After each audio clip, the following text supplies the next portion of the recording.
The dating world is getting more harrowing by the minute. Just when you thought ghosting or disappearing or on someone you're dating without warning was enough of a problem, new trend has entered the zeitgeist that's even worse. It's called ghostlighting, essentially a toxic combo of ghosting and gaslighting. Ghostlighters drop all communication only to reinitiate contact later as if nothing ever happened. To make matters worse, they'll often try to gaslight the person they were dating into believing there was no ghosting in the first place.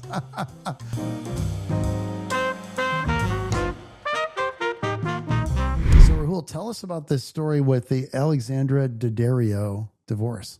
Yeah, so a very famous actress. She's on many, many shows. True Detective on HBO, White Lotus, season 1. Etc. So she's announced her divorce after 3 years of marriage from her husband, Andrew Form, and they confirmed this through a statement that they jointly released. You know, typical for these kinds of things is they say they will continue to co-parent their child together as they appreciate privacy while they navigate this transition. Always very good. They have one child. They were married in 2022. We don't really have too many details yet. We don't know the asset division. We don't know if there's a prenup like we like to think about or talk about. So we want prenup. We want prenup. Because we want prenup for their sake.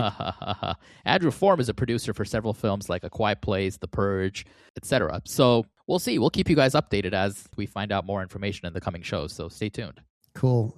That's great. So in other news, Pink separates from Carey Hart, not Corey Hart, for you sunglasses at night fans. Carey Hart for a second time after 20 years of marriage. He's tatted up quite a bit. I see. I'm looking at pictures. Source, exclusive source. This is from people.com, formerly FKA, People Magazine. And the Grammy winner then posted a video on Instagram refuting the separation and calling it fake news. So, okay, we're going to dig in a little bit. Oh, interesting. Pink and her husband, Carey Hart, have separated after 20 years of marriage, a source tells People. Okay. A rep for Pink had no comment. Now, you'd think if it wasn't happening, the rep would say it's not happening. A rep for Hart did not immediately respond to People's request for comment. However, Pink posted a video in the afternoon of Thursday, February 26th. This is fresh off the press, ladies and gentlemen. We're recording this just the day after, refuting the report. Here's a quote from Pink. So I was just alerted to the fact that I'm separated from my husband, she said in a video shared on Instagram. I didn't know. Thank you for letting me know. Would you like to tell our children? My 14 and 9-year-old are also unaware. She continued, do you want to talk about my accomplishments or do you only want to talk about my supposed demise? So fake news, not true. I love you all. Okay, well, the Trust Fall singer, 46. I did not know Trust Fall was considered one of her better hits. I don't know that song. And a former pro motocross racer, I didn't know he was a motocross racer, shared 2 children after meeting in the X Games in Philadelphia, which explains the motocross angle. Pink, born Alicia Moore, and Hart dated off and on before he proposed in 2005. Well, long dating time. We talk about our rules. Probably takes about a year or 2 to figure out if you want to marry somebody. 4 years? I don't know. You know what we say about that stuff. And guess what? They had a destination wedding. Uh-oh. 2 for 2 so far. Yeah. These are our famous, I just want this done, divorce signs of trouble in a marriage. The lengthy dating, we're engaged forever. The unserious destination wedding. We've talked about this before. See, your mileage may vary, but see, check if we're right. Think about your friends, family. If it walks like a duck and quacks like a duck, it might be a duck. 2 years later, the pair announced they separated for the first time. This is way back when. Pink and Hart stayed amicable. Hart even appeared in a music video for So What, which was a huge hit, which was inspired by their separation. I did not know that.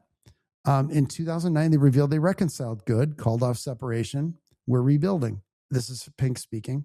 It is much easier to stay in the solid days and jump from relationship to relationship because then you don't have to fix the problems that keep recurring. Also, very wise. That's my comment. You have to end up fixing yourself. You can't fix the other person.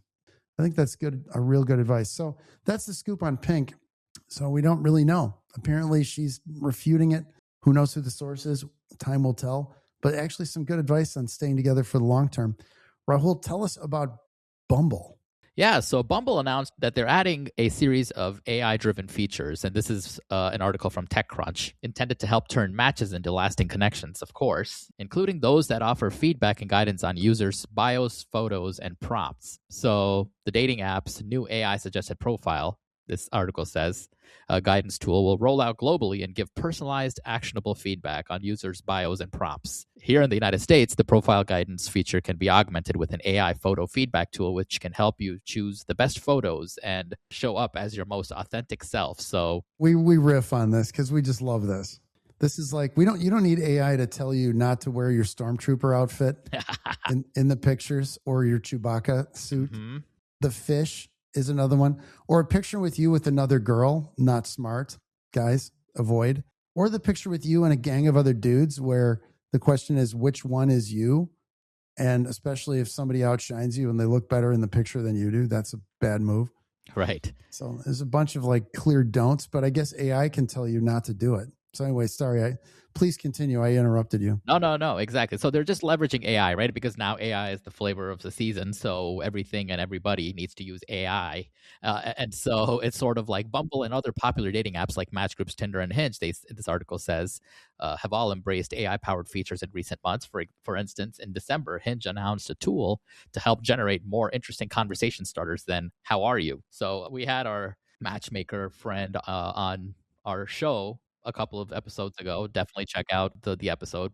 Blaine Anderson, who says starting with "Hi" or "How are you" is probably not the best way to start a conversation in this day and age. You're not expected to be Hemingway, but you probably need to come out with something better than that. Although I'm old school and I don't see what the problem is with that. To me, the best line is saying, "Hi, I'm Rafe Palmer. What's your name?" Ask your name, and then you start talking to people. I don't know. It's like Michael Scott says, right? "Hi, I'm Date Mike. Nice to meet me."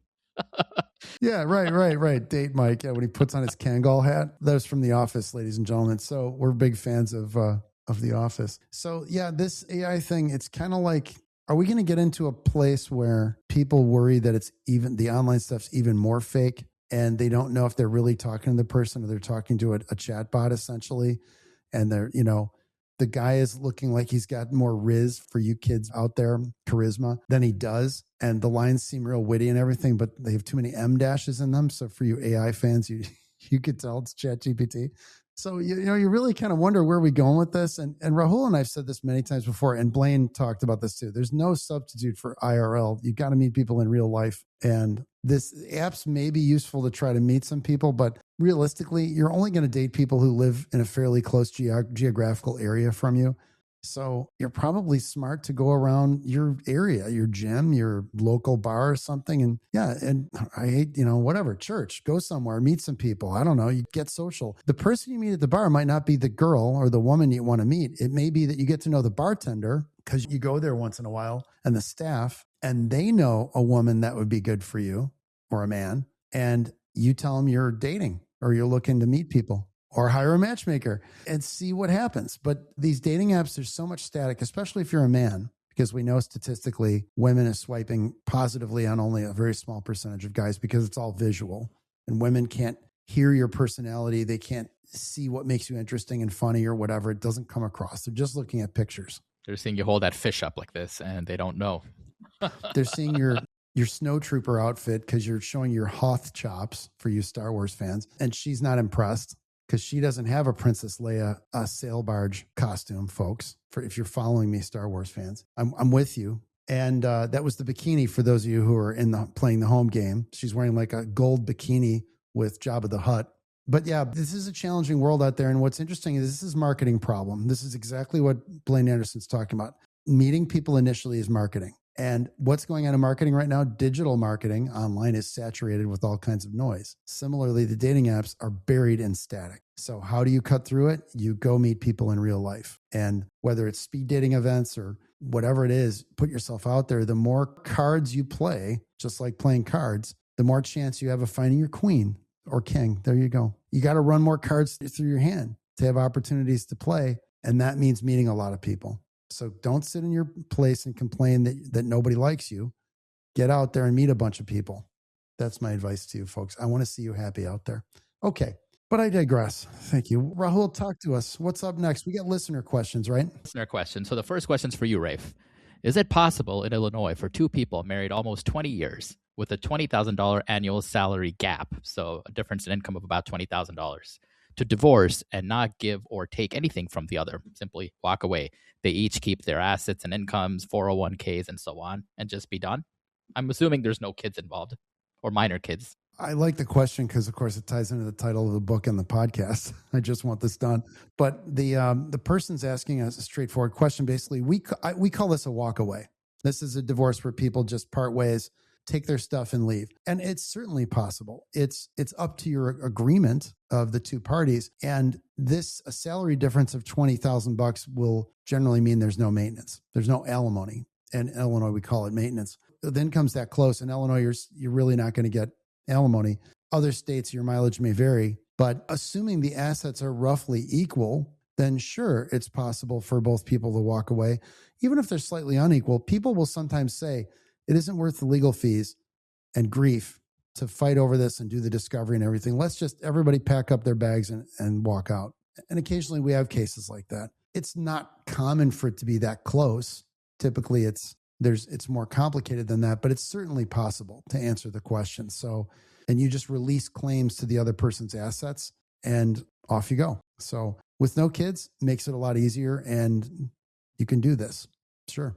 No, I was going to say, you see them in short marriages. And I was going to add that, you know, when you're dividing the assets, I know we say it's all 401ks. We presume in this is that everyone is about equal, but you want to make sure there's an equitable distribution because a judge can still veto it if it's one-sided. Yeah, if it's tilted way too far one way, the judge is going to ask a lot of questions, and the judge theoretically might not approve the divorce. So you would need a good explanation. If it's a short marriage, and sometimes some party they have a conscience and they say, well, you know, this wasn't fair to them. It's a short marriage, and then the person cheats on them or after a couple of years, and they actually feel bad about it, and they feel like they kind of ripped the other person off.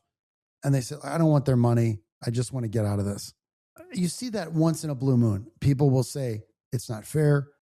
Or somebody has a ton of non-marital assets and they say, look, I'm set for life. I don't need any of their money. And they pack up their bags and leave. It's obviously not common, but it happens. So this is my best-selling book. I just want this done. How smart, successful people get divorced without losing their kids, money, and minds.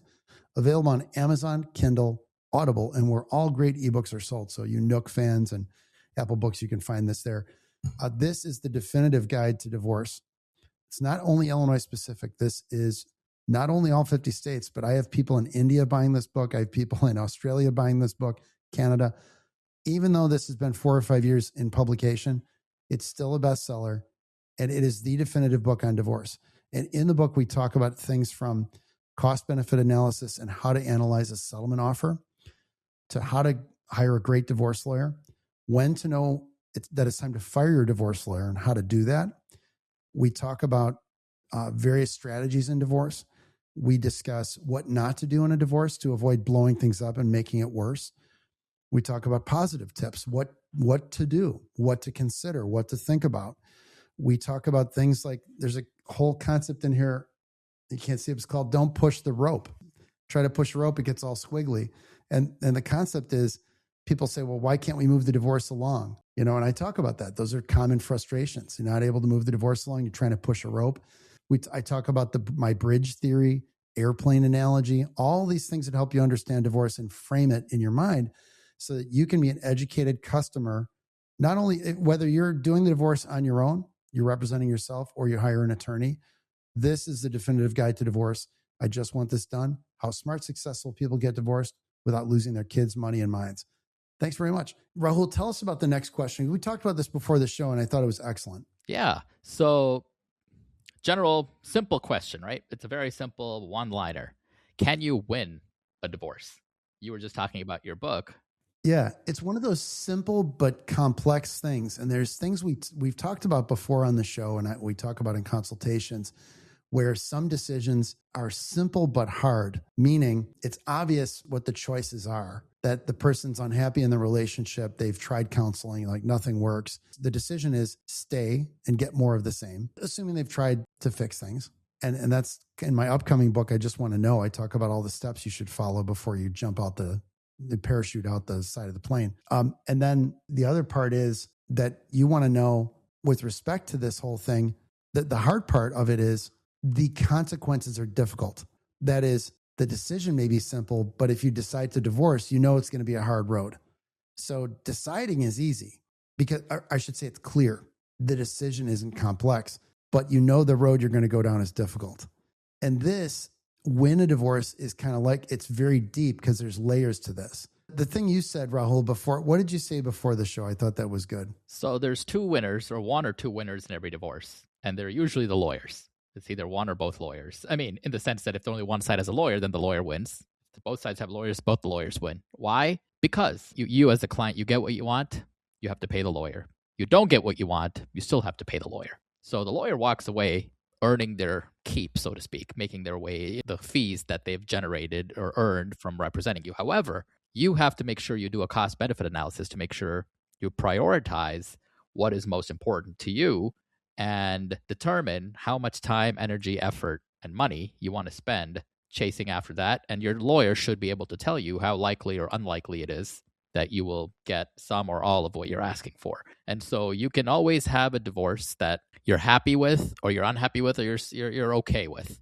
But you can't win. Yeah, that's exactly right. I've said before, both people lose in a divorce because you're losing the relationship, and it's going to be hard on the kids no matter what, and there's expenses involved and everything else. So there are occasionally people may feel like they win, especially if they really want it out of the relationship. So we're just trying to make the point that the cost benefit analysis is crucial, that lawyers can either make it a little better, help you get a softer landing, but there isn't a binary outcome. And what I mean by that is an all or nothing outcome, except in rare things like a custody case where you have no choice but to fight for sole custody. Maybe there's an abuse situation. Then you want to win custody. You want sole custody. You want to have it all, you make all the decisions and not let them make the decisions. Sometimes you have those win-lose things, but divorce courts are required by state law to come up with equitable outcomes, which tend to be around the middle. And in the book, I talk about the divorce outcomes gauge. If you imagine a gauge, and it's like a gas gauge, and there's 0 in the middle with the needle at like 12 o'clock, like a clock. And I show the needle going -5 or 10 and +5 or 10. Imagine it going between 11 o'clock and 1 o'clock. That's all people are typically pushing the needle. If you imagine one side favoring one spouse, the other side of 12 favoring the other spouse, the most aggressive lawyering pushes the needle only a little bit in either direction, typically. Sometimes you have no choice. Right. Exactly. And like, you're exactly right. I mean, if one person wants to move a child out of state and the other person doesn't, well, obviously the person, if they get to move the child out of the state, wins, or if the judge says no, then this person feels like they won, right? So we're not talking about that. We're talking about not one static issue. We're talking about just like the overall divorce, minus these unique one-off issues where there's a binary result. So yeah, no, that's exactly right, Rafe. So you have cases where you have business valuation. So we have a business involved, whether you own part of it or all of it, and business valuation is at issue. So you say, okay, the two expert witnesses testifying about the business differ widely. One says it's 10 million, one says it's 8 million or 7. Well, there's a lot of money at stake. So you have no choice but to have a trial unless you can negotiate some number in the middle that makes people happy. You have no choice but to put on that evidence and to have the judge decide, because too much money is on the table. And sometimes just the fact that the outcomes are so far apart, or the potential data points are so far apart, you're sort of stuck with a trial because people figure it's worth the chance, that the cost benefit is worth, if $1.5 million is on the table either way, if there's a $3 million difference, which means $1.5 million in the swing, 50-50 division, then somebody's going to say, well, it's worth the trial for me. If it costs me $75,000 to have the trial, I'll take my chances. So, and that's what we talk about in the book is, what is your potential gain at trial? What's your potential downside? What's the cost in terms of time and money to get there? Mm-hmm. And so one of the things, another way I say it, and Rahul's talked about it with saying the lawyers win, is you can pay for your kid's college or my kid's college. Yeah, well said. Yes. We'd rather have it be easy. There's plenty of divorces that are tough. It's better that yours be easier. So if you can simplify the thing and get down and be reasonable, you're going to save money and time and emotional energy.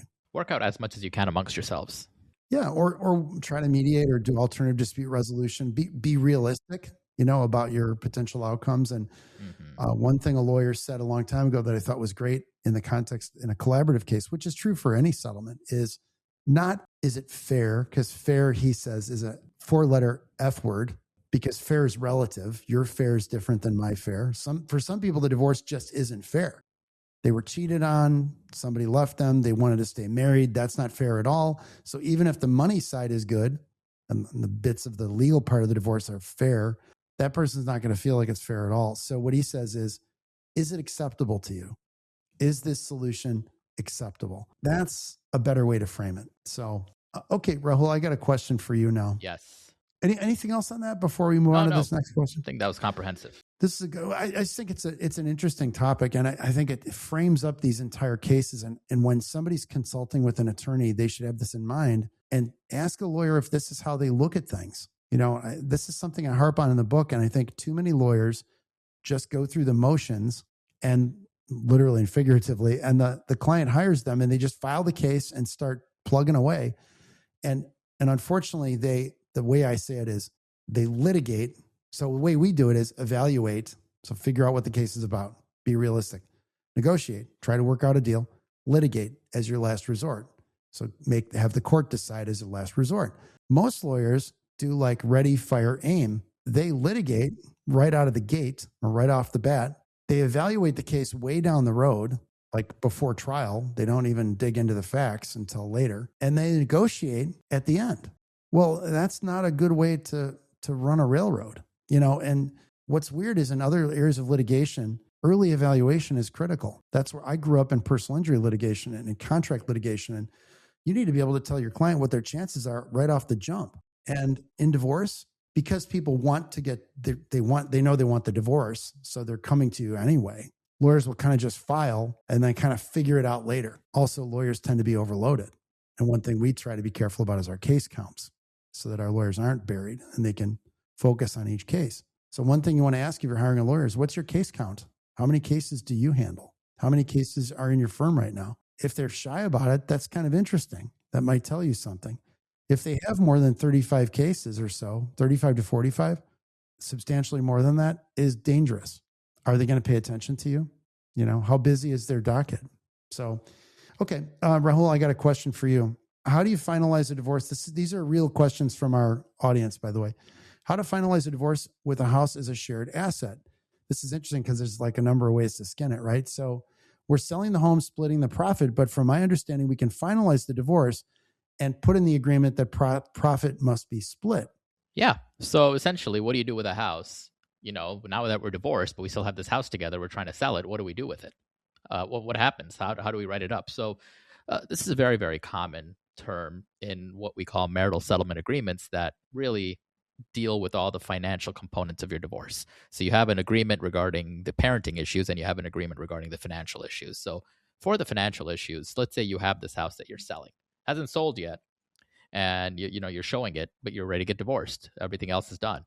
So this document should outline what the sale price is, how much equity is approximately in the house, who the realtor that you've selected is. What do we do if it doesn't sell or if it doesn't show well? How do you decide if you should lower the price? How long should it be on market? Do you have to accept an offer within a certain range of the the listing price? How are the net sales proceeds going to be distributed? You obviously, depending on what's owed on the house, et cetera, you'll pay your customary closing costs first. You'll get rid of, the mortgage, all those things, any HELOCs that might be there, commissions, taxes, et cetera. And then what happens? How do you split the remaining net proceeds? Are you guys doing a 50-50 deal? Whatever the case is, you'll list all that in this agreement. It's usually like 2 pages long, but you got to do it.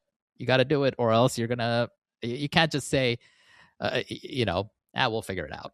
We're going to sell and we'll figure it out. That's the worst way to do it, because believe me, more likely than not, you won't be able to figure it out. That points up a good thing, Rahul. Can you address that and the importance of that preparation to avoid post-decree litigation, and talk a little bit about how poor drafting creates post-decree litigation, or can create post-decree litigation? Explain, I guess, for the audience what we're talking about. But then if they leave it vague, what are they begging for? That kind of thing. Right. So decree really means, the document that says you're divorced. So it's a divorce decree. Pre-decree, when we say is before you're divorced, before the document is entered. Now, accordingly, post-decree is following or after the decree has been entered. So pre-decree, you might have every single thing in your divorce as an issue. Post-decree, you might just have these static one issue kind of deals. And so, like you said, if your settlement agreement or an order or whatever the case is vague or poorly drafted to the point where it creates, contradictions, things like that, ambiguity, what it's going to lead to is it's going to lead to misinterpretations of what each person's obligation is. And so one person is going to say, this is what I'm supposed to give you. And the other person is supposed to say, no, this is what you're supposed to be doing. You're doing the wrong thing. And then now, and then you look at the document in each person's perspective, and they both seem to be right. So you can't both be right. So what do we do here? So then you have to go back to court, and the judge's going to have a hell of a hard time trying to figure out what the two of you agree to, because they can only go off of what the final document says, and judgment is. And if you had an oral prove up, which is basically the day you are testifying towards your divorce and getting divorced, and there might be a transcript of that, maybe there's a question or two regarding that provision, they call that parole evidence. You could potentially look for that to see if that helps clarify anything. But if it doesn't, and you typically in these prove up hearings, you don't really go through every line of the agreement. If it doesn't really have any further clarity, it's going to be an issue trying to figure out who wins. Now, typically, depending on how big the issue is, you'll try and just work something out, which, splits the baby, or somehow, you both compromise on something to be done, because there's no right answer. But, that could oftentimes be a minimal change or a pretty big difference. So, but tying into this real estate thing, if you just say, we agree to sell it and split the proceeds, and you have a real short description in the settlement agreement, then inevitably you're going to fight over price or who the realtor is or any number of things. And you're going to be back in court spending real money fighting over these kind of details, which is why the detailed agreement Rahul's talking about is essential. And there are lawyers that don't know that they need to do that. And they don't know that that agreement should be held out of the marital settlement agreement, because that's public record, and predatory buyers can dig around in the divorce records and see, oh, these people are going to be pressured to sell. I'll lowball these guys. So you want that agreement to be private and detailed, like Rahul was saying. Exactly. So that's what I would say about that. Okay, now a question for you, Rafe. Is it normal for my attorney to write up agreed orders and send it to opposing counsel before I can review it? Yes and no. So I would say it depends. And I know that sounds like a lawyer answer, but if you've talked to if it's a lawyer thing, meaning we're going to agree on some discovery deadlines and some things like that. There's lawyer things I call lawyer things and client things. So things that are like process based and they have to do with the lawyering in the case. There's no need to get an agreement of the client on what's in the agreed order. So you agree to continue the case for status to the next month or whatever. So what? First of all, the client doesn't really have any input anyway. They don't even really know what they're looking at on some of these things. Maybe they could drop things into ChatGPT and second guess it. But a lot of times there's no value in sharing it with the client ahead of time. And it's kind of like having the pilot check with you when you're in a commercial airplane. Oh, I want the pilot to check with me about his navigation to Dallas from Chicago. Like I want him to tell everybody in the passenger compartment needs to know the flight plan. No, you don't. No, you don't. And they're not going to give it to you. And that's okay. There are things where the client should be aware. So one of the things about this question is the person posing the question didn't really explain the situation in detail. So it's sort of hard to evaluate. So I'd say there's routine things where agreed orders are entered all the time and the lawyer doesn't and shouldn't consult with their client. There are times when you want to. For example, an agreed order related to parenting. Well, we better make sure our client's okay with that, or we're going to have a hearing. Agreed order related to support. These are things these outcomes-based things that are critical to the client's outcome, those things need to be discussed with the client in advance and approved. So there's a tactical and strategic thing here. So the tactics is within the province of the attorney. And that's what our ethics rules say. So we don't have to say, mother, may I, for every move we make in these cases. It would be impractical. Our bills would go through the roof. And the clients don't know. It's inefficient. The clients don't know what they're looking at anyway. And that's not a knock on the clients. When a contractor comes in the house to do electrical work, I don't know what I'm looking at. That's his job. So he's putting conduit in or something. That's not, I'm not going, oh, you're not doing that right. That's not my business. That's their business. So there are things that are lawyer things that are tactical, that are our decision, and we don't need to check with the client. And there are things that are strategic, that are outcomes based, whether we're going to settle, whether we're not going to settle. Are we going to accept X dollars for maintenance or not? Are we dividing an asset thus and so? Are we requiring that? Are we going to drop the house sale price 5% a month or not? What realtor are we agreeing to? Those are all things the client needs to have input on and judge in advance. So it's a mixed bag answer. So that's the answer. Okay, moving on. We're going to some fun stuff here. So what is an Alpine divorce? It's not about downhill skiing. You're not skiing during the divorce, right? No, you're not just skiing during the divorce. However, it's pretty similar. So this is an article from outsideonline.com. It's very nice. It's a nice read. So this term, Alpine Divorce, this article says, is commonly used today as a description for an incident when one mountain partner abandons the other, often due to factors like differing climbing speeds and comfort levels in mountains. And so now, after a series of recent events, the article says the term is on the rise, and lawmakers are having conversations about responsibility and who should be liable, in terms of death and such. So Alpine Divorce basically means, recently, there was a TikTok video trending that claims that her boyfriend left her behind on a hike that's accumulated more than 3 million views, it says. And I think recently there was another article where someone left someone and that person died on the hill, things like that. So really, I think this is more of a thing about how do you abandon someone somewhere, leave them high and dry, or do you not? So this article especially is just really related to, if someone is negligent because of leaving someone that ends up dying or seriously hurt, if there's gross manslaughter, things like that, because it's referring to this Thomas Plamberger, who was convicted of gross negligent manslaughter after he, abandoned his girlfriend on a technical ascent of a 12,000-foot peak. And so she died. Very scary stuff. Crazy. So he's saying her coming down is not my responsibility. I mean, but, the court tended to beg to differ.